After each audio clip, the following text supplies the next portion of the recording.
Good morning, everyone. So today we're gonna learn about the Baroque period. How do you say it? Baroque? Okay. We're gonna go with Baroque. So first I have a little slideshow for you guys, just to learn about some history and what it is all about. I have a question. What time period do you think this takes place? Any guesses? Oh, So close. Okay, it's actually 1600 until 1750. I know, that's really a long time. So this came after the Renaissance period, and it was often considered part of the classical music, but because of this time period, we know that it's not. And did you know that it actually regained popularity in the 1800s more than it actually was the actual time period? So just some brief history. We have new instruments were discovered. Most notable of these were the pianoforte, which is a precursor to the modern piano. And then some other things are the birth of opera actually happened during this time period. So there are 3 other types of compositions that were created outside of opera, which is concerto, saranta, and cantilla. Okay. So I have a question. How can you tell if it's this type of music? There are 3 things we have to look at. 1, we have to listen to the tones. So this means you have to look at the upper and the lower tones, or on the parts being played by the bass or soprano. The other one is a layered melody. So usually when it's layered, it would often be repeated throughout a composition, but by different musicians. And lastly, it's the size of the orchestra. So new instruments meant that the size of the orchestra actually grew. So it used to be very small, and now in this time period, it's growing. So what are some influence that this music had on culture? Actually, it had a lot to do with the culture. This happened typically in the 1600s in Italy. That's when it all started. Then it became official in the 1700s. But it was characterized by clear-cut emotions and mannerisms. And all these kind of traits spread across Europe, and this became a vital part of both sacred and secular art. So it made a really big impact on the art movement during this time. So some terms that we need to know is trill, which is a fast wobble shared with note above. Then there's turn, which is going above and below and then back to the original note. Orchestra, which is first introduced in this period. And then appoggiatura is a little note played before the main note. That's very interesting. So then the influence culture had on this music. One of the musicians were influenced by science during this time period. Science actually began to rise. So an example of this is Bach's Art of Fouet.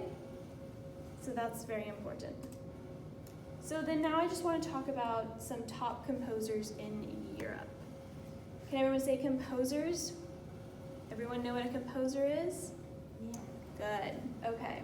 So we have Italy, France, Germany, and England, and each have their own different types of composers. Let's just look at a few of them. We don't have to read them all because there are a lot of composers during this time period.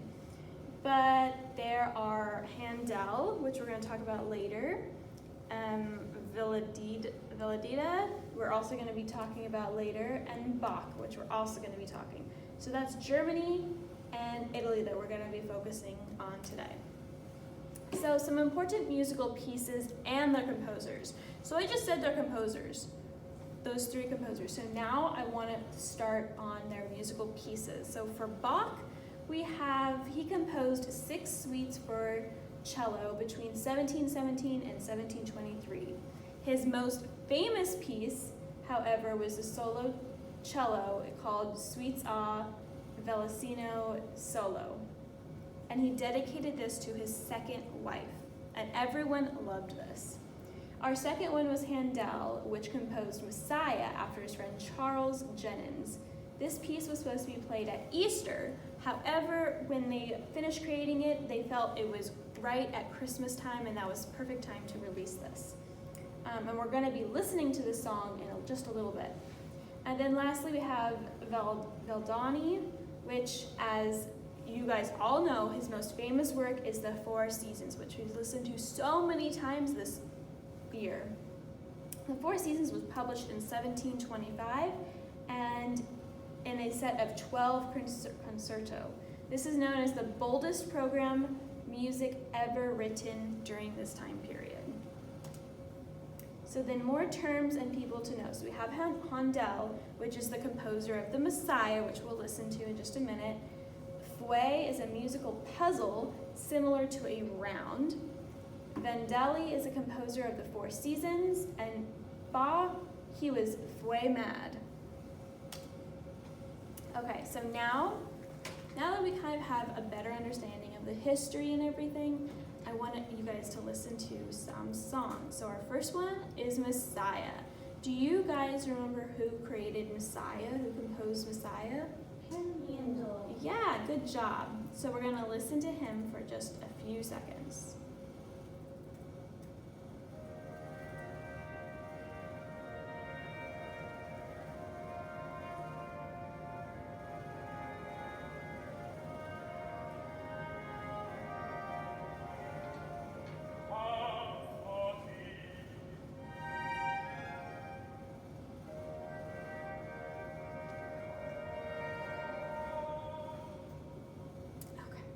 And then the second one, which we've listened to so many times this year, is Four Seasons. And who composed that? Vivaldi. Yes, good job. Here it is. This is spring.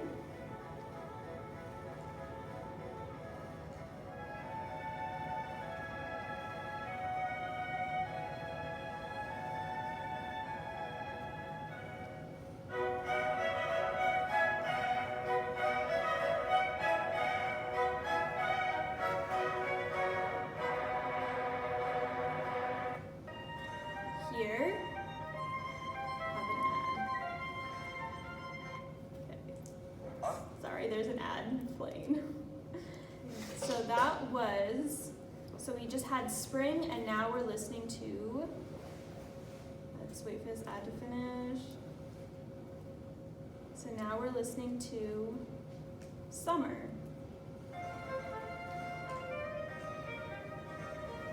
It's a little bit different.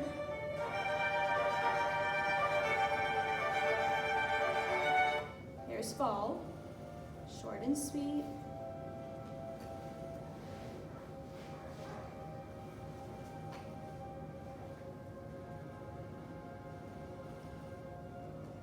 And winter.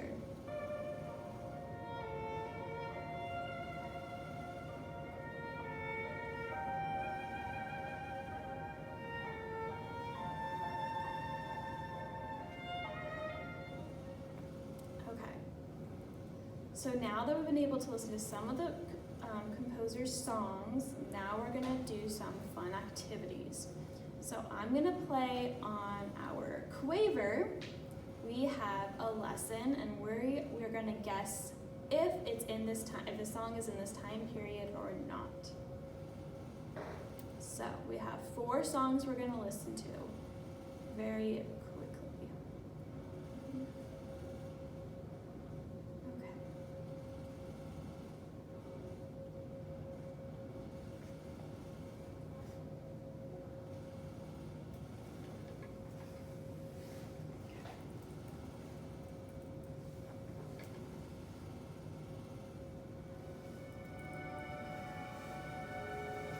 Thumbs up if you think it is, thumbs down if you think it's not.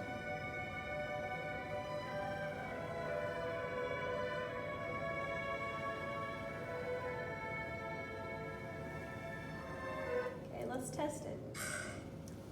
Good job, you guys! Most of you guys are right. Good. Okay, next one.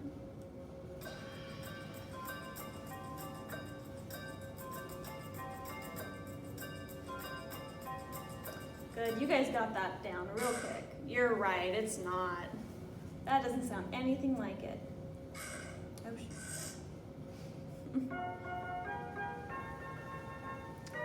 Yeah, you guys got that. And our last one.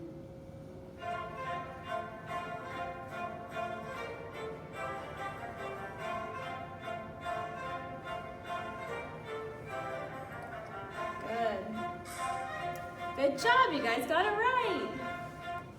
And these two, you guys notice how these are two of our composers that we were talking about? Okay. Now, I want all of you guys to pull out your own electronic devices that we have in this classroom. And each of you are gonna play a game on Quaver. I'm gonna walk around the classroom and make sure you guys are on track, and we're gonna take a short little quiz on everything that we've learned. Okay, then you take it. I'll take it with you guys. Actually, no, I won't. Okay, so then you take it, and then, so now that you have a better understanding of what this period is all about, I want each of you to tell me at least one fact. This is your exit ticket, so you guys can all go to recess, because I know the bell's about to ring and you guys all want to jump up and leave. But we have to do this first. So can anyone give me a vocabulary word, or what time period this took place, or even a definition, or even a composer? Do you guys remember any of the composers we talked about? Handle. Good job. You can go to recess. Fugue. Good job. Okay, so that is it.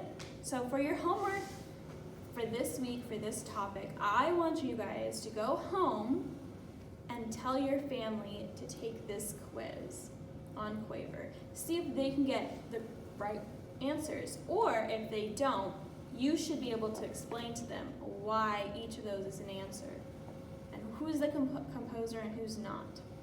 Okay? All right, guys, good job. Wait, feedback. Oh yeah, feedback. I didn't know about that one thing where it's like really up for the beginning of college thing. Yeah, and I got that from Quaver. Very nice. Quaver. Yeah, I know. That's why I found it. I was like, oh, like on the quiz, if you go onto it, it's really actually, like I took it, I was like, oh, this is cool. That's where I got most of my information from. So that's cool. Okay, good job, guys.